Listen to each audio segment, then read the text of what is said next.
Doctor M Ahmad. और Bharat virtual university में मैं चेयरमैन हूँ, जो कि Bharat virtual university central Christian university से एफिलेटेड है। और internationally Bharat virtual university affiliated है, कोलिब्रेटेड है। इंटरनेशनली ये है, इसमें यूजीसी की सबसे पहले कोई ज़रूरत नहीं है कि यूजीसी एक्ट से पास होना चाहिए। और दूसरी बात यह है कि सेंट्रल क्रिश्चियन यूनिवर्सिटी के माध्यम से सेंट्रल यूनिवर्सिटी ही का सर्टिफिकेट भारत वर्चुअल यूनिवर्सिटी ने दिया है। कुछ लोगों को, 15 लोगों को दिया है, जो कि 26 तारीख को इवेंट एक हुआ एक होटल में। और उस होटल में बहुत सारे लोग आए थे, बहुत सारे मीडिया हाउस भी आई थी, और उसमें सम्मान दिया गया।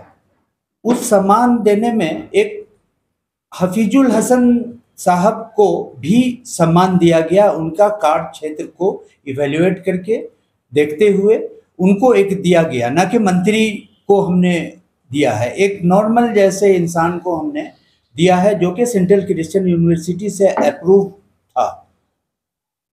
इस हफीजुल हसन साहब को देते हुए बहुत सारे विवाद हो गए, और उस विवाद में भारत वर्चुअल यूनिवर्सिटी का भी बहुत सारा नाम उछाला जा रहा है। बहुत सारे मीडिया हाउस तरह तरह का सवाल पूछ रहे हैं, लोग आ रहे हैं और पूछते जा रहे हैं। कोई ऑफिस में मीडिया हाउस बिना बताए हुए ऑफिस में भी आ जा रही है, और उसके बाद जो है सो ऑफिस में अगर कोई खाना खाने के लिए गया हो, किसी को कुछ पर्सनल प्रॉब्लम है, तो उसका एक मुद्दा बना रहे हैं कि ये तो ऑफिस छोड़ करके भाग गए। क्या हमने कोई चोरी किया है? हमने कोई डकैती किया है? हम पर कोई एफआईआर दर्ज है कि मैं ऑफिस छोड़ करके भाग जाऊं? पहले मैं उस पर विराम लगाना चाहता हूं। अब रहा सवाल कि हफीजुल हसन साहब को जो हमने दिया है, उनके कार्य क्षेत्र को देखते हुए दिया है। भारत वर्चुअल यूनिवर्सिटी बहुत सारे लोगों को मानद उपाधि से जो दिया है। ये एक मानद उपाधि है, ये एक कोई पीएचडी डिग्री नहीं है जो थेसिस और ये मतलब कि थेसिस लिख करके रिसर्च वर्क पर हमने दिया है। ये सम्मान तो एक संस्था देती है, और ये संस्था जो है सो कोई भी संस्था कार्य को देखते हुए कोई भी प्राइवेट संस्था देती है। उसमें तो बहुत सारे लोगों को हमने दिया है। हमने जो है सो जैसे मेन है एक तुली राम जी जो हैं, एक पॉलिटिकल पार्टी के एसोसिएट्स हैं आसाम में, जो कि चीफ मिनिस्टर हैं, उनको हमने दिया है। अमीनुल हक लश्कर साहब जो हैं, जो कि डिप्टी स्पीकर आसाम असेंबली हैं, उनको हमने दिया है, पर उस पर कोई विवाद नहीं आई। और यहाँ तक कि सेंट्रल क्रिश्चियन यूनिवर्सिटी को तो लोगों ने और कुछ प्रवक्ताओं ने, कुछ मीडिया हाउस ने पाकिस्तान से भी जोड़ दिया है। सेंट्रल क्रिश्चियन, अब पूरा माजरा मैं बताता हूँ कि सेंट्रल यूनिवर्सिटी के जो ऑनर हैं, मालिक हैं, जो उनके चेयरमैन हैं, वो हैं ओस्मान एच नाइकुल्ला। अब नाइकुल्ला साहब एक वर्ल्ड फेम आदमी हैं, उनको सारे देश वाले बुलाते हैं और उनको सम्मान देते रहते हैं। उसमें एक जो है सो हमने भी देखा साइट पर, जब जो ये बात आई कि पाकिस्तान से लिंक है इसका, तो हमने भी साइट में देखा कि उनको पाकिस्तान ने भी एक सम्मान दिया। अभी उनको नायकुल्ला साहब को एक सम्मान जो है सो मतलब कि नेपाल ने भी दिया है। उनको सम्मान जो है सो मतलब कि अभी रिसेंट में उन्होंने यहाँ पर एमआईटी यूनिवर्सिटी में आए थे। एमआईटी यूनिवर्सिटी में ये देखिए, एमआईटी ये हैं फर्स्ट वाले, ये एमआईटी यूनिवर्सिटी में ये 11 मार्च को एक कॉन्फ्रेंस में आए थे। तो ये क्या इंडियन हो गए और उनको सम्मान दे दिया गया, तो वो पाकिस्तान के हो गए, वो यूनिवर्सिटी पाकिस्तान की हो गई? या नेपाल में नेपाल ने सम्मान दिया, या वर्ल्ड के बहुत सारे कंट्रीज ने उनको दिया है, तो वो सारे कंट्रीज के हो गए? ये तो गलत अफवाहें फैलाया जा रहा है और सारी बातों को हाइड किया जा रहा है। मानद उपाधि तो एक ऐसी उपाधि है कि वो किसी को भी उसके कार्य क्षेत्र को इवेल्युएट करके दिया जा सकता है। सपोज कीजिए कि ये एक ऐसा उपाधि है कि मैं आया दिल्ली से, मैं दिल्ली में रहता हूँ, दिल्ली से आया। बहुत सारे लोगों ने मुझको जो है सो एक शाल पहनाया, शाल पहना करके एक उपाधि दिया, एक बुके दे करके उपाधि दिया। वो भी एक उपाधि है और लिखित उपाधि है। मैंने उनको, हफीजुल हसन को, एक लिखित उपाधि दे दिया है, ना कि पीएचडी डिग्री दिया है। वो जॉब के लिए नहीं है, उनको बीटेक की डिग्री नहीं दे दिया, उनको कोई यूजीसी के खिलाफ कोई भी जो है सो मतलब कि काम, हमने यूजीसी एक्ट 1956 जो है उसके खिलाफ हमने कोई भी काम नहीं किया है। फिर भी इल्जाम सारे लगाए जा रहे हैं यूनिवर्सिटीज पर। यूनिवर्सिटीज को फेक यूनिवर्सिटीज बताया जा रहा है, सर्टिफिकेट को फेक यूनिवर्सिटी, मानक उपाध्याय सर्टिफिकेट तो फेक हो ही नहीं सकती। फेक कैसे होगी? चूंकि कार्य क्षेत्र को असेसमेंट करके दिया जाता है, कोई इसको एजुकेशनल क्वालिफिकेशन तो है नहीं कि इसको एजुकेशन के नंबर दे करके या उसको रिसर्च वर्क करके दिया जाता है। ये सब हमारा कहना है और मैं सारे लोगों को अभी भी मैं कहता हूं कि गलत अफवाहों को न फैलाएं, आधी अधूरी जानकारी दे करके भ्रमित न करें।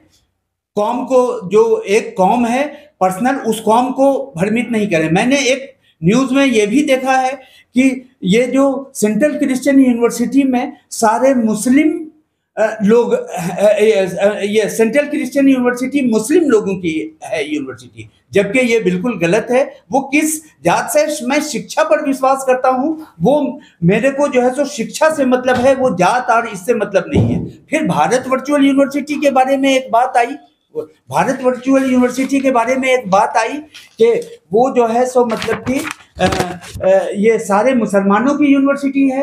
वेबसाइट पर सारा नाम देख लिया, मुस्लिम का नाम देख लिया, लेकिन नन मुस्लिम्स थे उनको हाइड कर दिया गया। आधी अधूरी जानकारी मीडिया हाउसेस को दी गई। सिकंदर कुमार, ये क्या मुस्लिम कम्युनिटी से रखते हैं? ये कोऑर्डिनेटर हैं यूनिवर्सिटी के। वाईके शर्मा दिल्ली से हैं, ये क्या ये कोऑर्डिनेटर हैं? ये क्या मुस्लिम समाज से आते हैं? विष्णु राम ननोसिया आसाम से हैं, रीजनल डायरेक्टर हैं हमारे यहाँ, क्या वो मुस्लिम कौम से आते हैं? अमित कुमार जी एडवाइजर हैं हमारे यहाँ के, चीफ एडवाइजर हैं, क्या वो मुस्लिम कम्युनिटी से आते हैं? गौतम कर जो कि कोलकाता के हैं, क्या ये मुस्लिम कम्युनिटी से आते हैं? मुस्लिम लोगों का नाम दो चार का देख करके, चूंकि मैनेजमेंट बोर्ड में सारे लोग होते हैं, मुस्लिम्स नन मुस्लिम्स होते हैं, उनको देख करके एक अफवाह, एक प्रवक्ता ने, किसी पॉलिटिकल पार्टी के प्रवक्ता ने अफवाहें फैला दी कि ये मुसलमान है और इनकी मुसलमान की यूनिवर्सिटी है। एक मुसलमान ने मुसलमान को जो है तो ये उपाधि दिया है, डॉक्टरेट दे दिया है। हमने तो उपाधि दिया है, डॉक्टरेट डिग्री तो हमने दिया ही नहीं है। हम डिग्री बोलते ही नहीं है, हम अवार्ड बोलते हैं, उपाधि बोलते हैं।